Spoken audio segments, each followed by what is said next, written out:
అసారావుపేట నియోజకవర్గంలో తెలంగాణ రెవెన్యూ గృహ నిర్మాణం సమాచార శాఖల మంత్రి పొంగులేటి శ్రీనివాసరెడ్డి విస్తృత పర్యటన. ఖమ్మం ఎంపీ రామసహాయం రఘురామరెడ్డి, అస్పారావుపేట ఎమ్మెల్యే జారె ఆదినారాయణ, రాష్ట్ర ఇరిగేషన్ డెవలప్మెంట్ కార్పొరేషన్ చైర్మన్ నువ్వా విజయబాబుతో కలిసి పలు అభివృద్ధి పనులకు శంకుస్థాపన. దమ్మపేట మండలంలో నాచారం, గున్నేపల్లి గ్రామాల్లో నూతన గ్రామ పంచాయతీ కార్యాలయ భవనాలను ప్రారంభించారు మంత్రి. దమ్మపేట ఎంపీడీఓ కార్యాలయ ఆవరణంలో ఇందిరమ్మ మోడల్ హౌస్ నిర్మాణానికి శంకుస్థాపన. దమ్మపేట ఎంఆర్ఓ కార్యాలయం ఆకస్మికంగా తనిఖీ చేశారు. బాధితులతో నేరుగా ఫోన్లో మాట్లాడి కార్యాలయంలో అందుతున్న సేవల గురించి తెలుసుకున్నారు మంత్రి.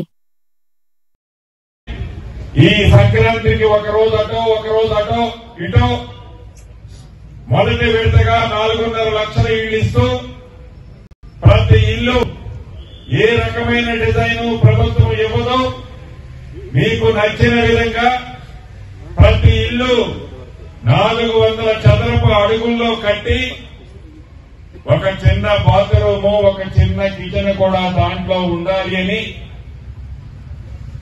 ప్రతి లబ్ధిదారుడికి 5 లక్షల రూపాయలు ఇస్తూ ఈ 5 లక్షల రూపాయలు కూడా 4 విడతలుగా